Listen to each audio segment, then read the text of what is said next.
Assalamualaikum warahmatullahi wabarakatuh. Kami dari kelompok 1 akan menjelaskan tentang teks akademik. Yang pertama adalah pengertian teks akademik. Teks akademik atau yang sering juga disebut teks ilmiah adalah tulisan yang diperoleh dari pengamatan, peninjauan, penelitian dalam bidang tertentu, disusun menurut metode tertentu, dan dapat dipertanggungjawabkan. Teks akademik atau teks ilmiah dapat berwujud dalam berbagai jenis, misalnya buku, ulasan buku, proposal penelitian, laporan penelitian, laporan praktikum, dan artikel ilmiah. Terdapat dua genre yang ada di dalam teks akademik. Pertama, genre makro. Genre makro adalah genre yang digunakan untuk menamai sebuah jenis teks secara keseluruhan. Misalnya, buku, ulasan buku, proposal penelitian, laporan penelitian, laporan praktikum, dan artikel ilmiah. Jenis-jenis tersebut yang disebut dengan genre makro. Kedua adalah genre mikro. Genre mikro adalah teks yang berdiri sendiri secara tunggal sesuai dengan jenis-jenis yang ada. Genre mikro lebih mendetail untuk penjelasan dalam teks.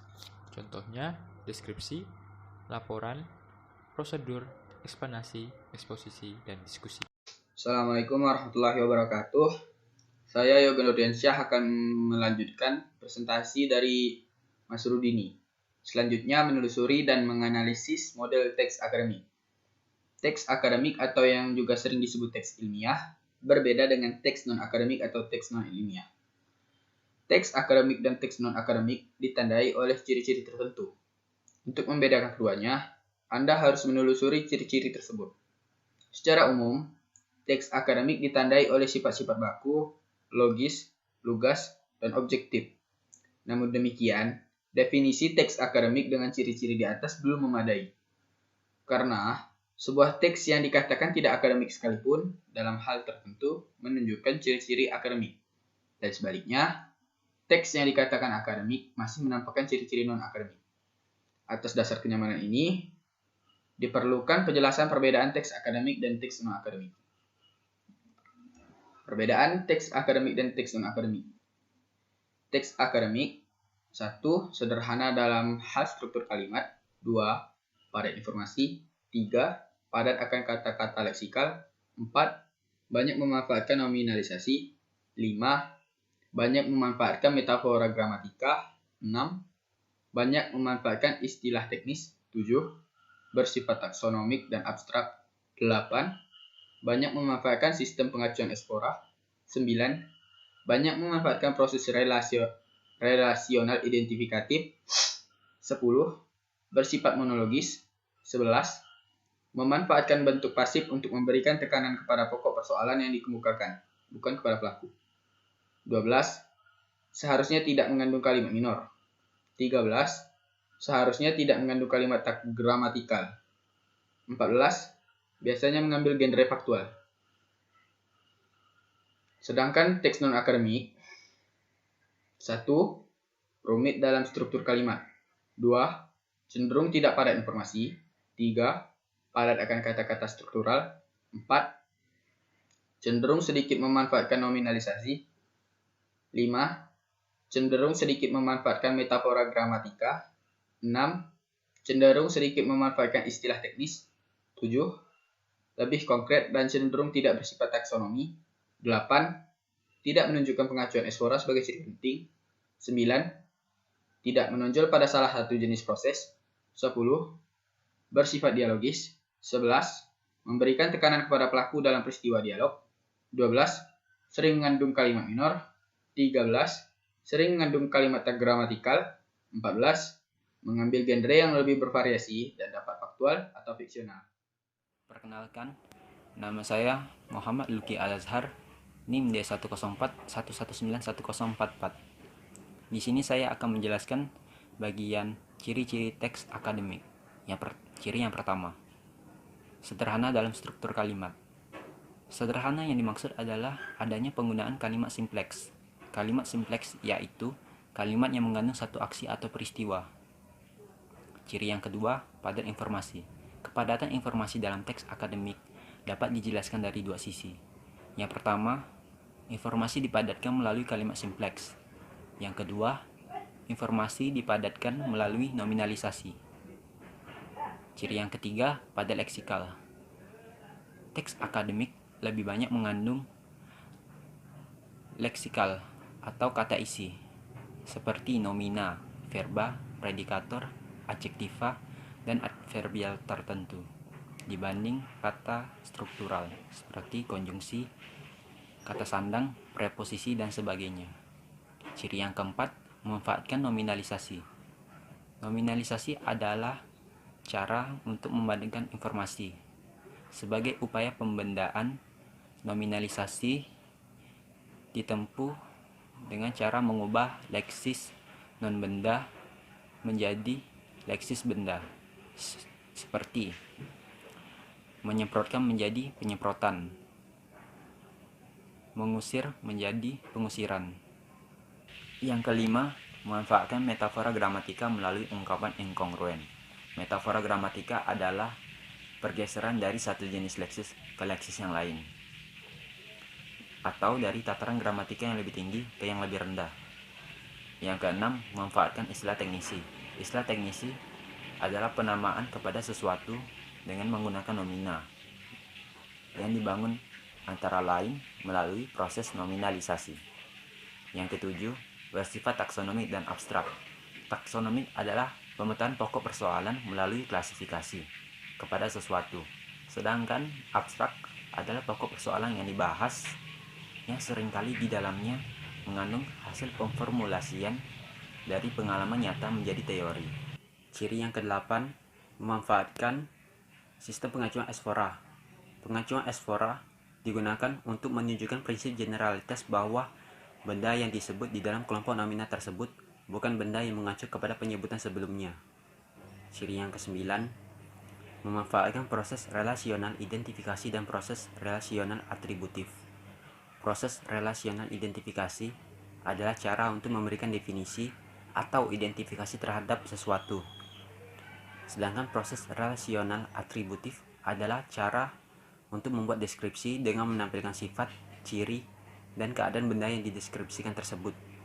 Ciri yang ke-10, monologis, yaitu teks akademik memberikan informasi kepada pembaca dalam satu arah. Ciri yang ke-11, memanfaatkan bentuk pasif untuk menekankan persoalan, bukan kepada pelaku. Dan akibatnya teks akademik menjadi objektif, bukan subjektif. Penggunaan bentuk pasif di dalam teks akademik dimaksudkan untuk menghilangkan pelaku manusia, sehingga unsur kalimat yang berperan sebagai subjek dijadikan pokok persoalan yang dibahas di dalam teks tersebut. Ciri yang ke-12, tidak mengandung kalimat minor. Kalimat minor adalah kalimat yang minimal mempunyai salah satu di antara unsur-unsur kalimat, seperti subjek, predikat, objek, dan keterangan. Ciri yang ke-13, tidak mengandung kalimat tak gramatikal. Kalimat tak gramatikal adalah kalimat yang secara gramatikal mempunyai kelebihan atau kekurangan unsur-unsur tertentu. Ciri yang ke-14, termasuk ke dalam genre faktual. Teks akademik dikatakan faktual karena teks tersebut ditulis berdasarkan kenyataan empiris, bukan rekaan dan khayalan. Sekian dari saya, materinya akan dilanjutkan oleh teman saya. Terima kasih. Assalamualaikum warahmatullahi wabarakatuh. Perkenalkan, nama saya Galuh Dwi Pranoto, NIM D10411919142. Di sini saya akan melanjutkan penjelasan tentang mengeksplorasi teks akademik dalam genre makro dan mikro. Saya mendapat bagian genre makro. Jadi, genre makro adalah genre yang digunakan untuk menamai sebuah jenis teks secara keseluruhan. Misalnya, buku, ulasan buku, proposal penelitian, laporan penelitian, laporan praktikum, dan artikel ilmiah. Dari jenis-jenis tersebut, jenis-jenis genre makro ini, terdapat genre mikro. Nanti akan dijelaskan oleh kawan saya lebih jelas lagi. Kemudian tadi ada ulasan buku. Ulasan buku yang juga sering disebut dengan timbangan buku adalah tulisan yang berisi tentang kritik terhadap buku yang dimaksud. Biasanya ulasan ini dibutuhkan saat menyajikan kajian pustaka di dalam proposal, laporan praktikum, dan artikel ilmiah. Lalu ada proposal. Proposal merupakan tulisan yang berisi rancangan penelitian. Proposal dapat berupa proposal penelitian atau proposal kegiatan. Jadi, setiap kita mau melakukan penelitian, kegiatan, biasanya didahului dengan membuat proposal. Sehabis proposal ada laporan praktikum. Laporan ini biasanya adalah hasil dari penelitian atau kegiatan yang kita buat di proposal tadi. Laporan dapat dikelompokkan menjadi laporan penelitian dan laporan kegiatan. Lalu ada artikel ilmiah. Pada dasarnya artikel ilmiah dapat dikelompokkan menjadi artikel penelitian dan artikel konseptual. Artikel ilmiah adalah artikel yang disusun berdasarkan laporan praktikum yang sudah kita buat tadi. Kemudian artikel konseptual. Artikel konseptual adalah tulisan yang membantu pengembangan teori dan menjelaskan masalah-masalah yang terjadi di dalam dunia profesi. Oke, sekian penjelasan dari saya. Kemudian akan dilanjutkan teman saya untuk menjelaskan genre mikro. Assalamualaikum warahmatullahi wabarakatuh. Perkenalkan, nama saya Panji Kurniawan. Baik, jadi di sini saya akan menjelaskan tentang teks akademik dalam genre mikro. Seperti yang sudah dijelaskan sebelumnya, bahwa genre mikro adalah genre tunggal yang berdiri sendiri sesuai dengan jenis-jenis teks sederhana. Jenis teks akademik dalam genre mikro yaitu deskripsi, eksplanasi, eksposisi, prosedur, dan diskusi. Yang pertama yaitu teks deskripsi. Deskripsi adalah sebuah paragraf di mana gagasan utamanya disampaikan dengan cara menggambarkan secara jelas objek, tempat, atau peristiwa yang sedang menjadi topik kepada pembaca. Terus selanjutnya yaitu teks eksplanasi.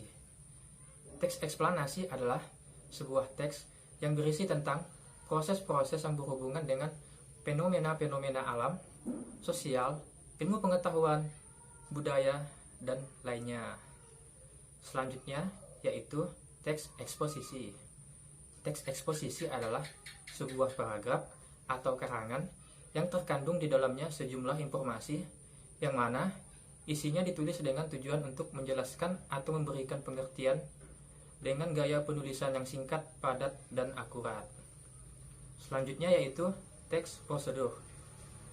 Teks prosedur adalah teks yang berisi cara, tujuan untuk membuat atau melakukan suatu hal dengan langkah demi langkah yang tepat secara berurutan, sehingga menghasilkan suatu tujuan yang diinginkan.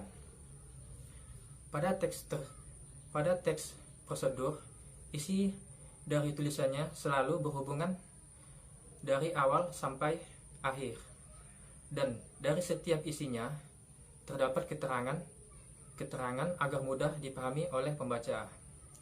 Dan yang terakhir yaitu teks diskusi. Teks diskusi adalah teks yang memberikan dua pendapat berbeda mengenai suatu hal atau pro dan kontra, yang mengakibatkan kedua belah pihak menjadi saling membicarakan masalah yang menjadi persoalan.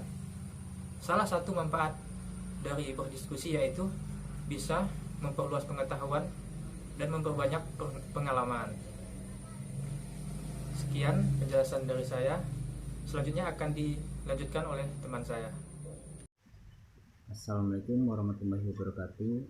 Perkenalkan, nama saya Muhammad Hafiz Fatul Diraja, NIM 21041191036. Di sini saya akan melanjutkan presentasi dari kelompok kami dengan yaitu membuat rangkuman. Rangkuman dapat diartikan sebagai suatu hasil merangkum atau meringkas suatu tulisan dan pembicaraan menjadi suatu uraian yang lebih singkat dengan perbandingan secara proporsional antara bagian yang dirangkum dengan rangkumannya, menurut Juharni tahun 2001. Rangkuman juga dapat diartikan sebagai hasil merangkai atau menyatukan pokok-pokok pembicaraan atau tulisan yang terpencar dalam bentuk pokok-pokoknya saja. Rangkuman ini juga sering disebut sebagai ringkasan, yaitu bentuk ringkas dari suatu uraian atau pembicaraan pada tulisan jenis rangkuman. Urutan isi bagian demi bagian dan sudut pandang atau pendapat pengarang tetap diperhatikan dan dipertahankan. Merangkum atau meringkas suatu bacaan bertujuan menguji kemampuan penulis pemula dalam menentukan pokok-pokok permasalahan sebuah tulisan, kemudian menyusun kembali dalam sebuah tulisan yang lebih ringkas. Di dalam membuat suatu rangkuman, penulis bisa langsung mengungkapkan isi suatu ringkasan atau pembicaraan itu tanpa harus menggunakan kalimat penyambung. Langkah-langkah dalam membuat rangkuman. Yang pertama, menandai kata-kata sulit. Yang kedua, menggarisbawahi hal-hal penting. Seperti contohnya, salah satunya adalah jamu adalah obat tradisional berbahan tumbuhan. Kemudian, menentukan pikiran utamanya. Seperti contoh, jamu adalah rempah yang berasal dari tumbuhan. Jamu adalah obat yang dibuat dari tumbuhan obat, baik dari buah, bunga, daun, tangkai, akar maupun kulit. Rempah-rempah berasal dari tumbuhan yang memberikan aroma dari rasa khusus pada makanan. Menyusun dalam bentuk rangkuman, contohnya, jamu adalah rempah yang berasal dari tumbuhan. Jamu adalah obat yang dibuat dari tumbuhan obat, baik dari buah, bunga, daun, tangkai, akar maupun kulit. Rempah berasal dari tumbuhan yang memberikan aroma dari rasa khas pada makanan. Langkah dalam menulis rangkuman dan ikhtisar. Penulis memperhatikan 4 hal penting. Ini ya. Yang pertama, membaca dengan baik bacaan yang akan dirangkum. Yang kedua, memahami isi secara utuh terhadap bacaan yang akan dirangkum. Yang ketiga, menemukan ide-ide pokok ataupun kalimat topik dalam bacaan yang akan dirangkum. Yang keempat, menyusun kembali ide-ide maupun kalimat topik yang telah ditemukan menjadi sebuah tulisan utuh. Langkah yang harus ditempuh oleh seorang penulis rangkuman. Yang pertama, membaca uraian asli pengarang secara berulang-ulang dengan keseluruhan untuk memahami isi supaya dapat gambaran dan kesan umum serta sudut pandang pengarang. Yang kedua, membaca kembali bacaan yang akan dirangkum dengan membuat catatan pikiran utama atau menandai pikiran utama setiap uraian untuk setiap bagian atau setiap paragraf. Yang ketiga, rangkum mulai membuat rangkuman dan menyusun kalimat yang bertolak hasil catatan dengan menggunakan bahasa perangkumnya sendiri. Apabila merasa ada yang kurang enak, dapat mengunggah kembali bacaan yang akan dirangkum dari pedoman hasil catatan tadi. Membaca kembali hasil rangkuman dan mengadakan perbaikan apabila ada yang kurang berkenan pada kalimat tersebut. Dan yang kelima, menulis kembali hasil rangkumannya berdasarkan hasil perbaikan dan memastikan bahwa rangkuman yang dihasilkan lebih pendek dibandingkan dengan bacaan yang dirangkum. Baiklah, selanjutnya akan disambung oleh teman saya.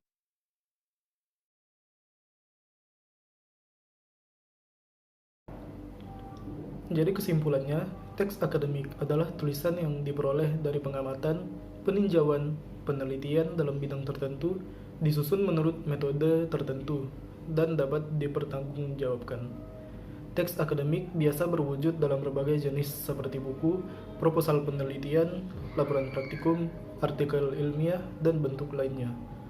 Jenis-jenis tersebut merupakan genre makro yang masing-masing di dalamnya terkandung campuran dari beberapa genre mikro seperti deskripsi, laporan, prosedur, eksplanasi, eksposisi, dan diskusi.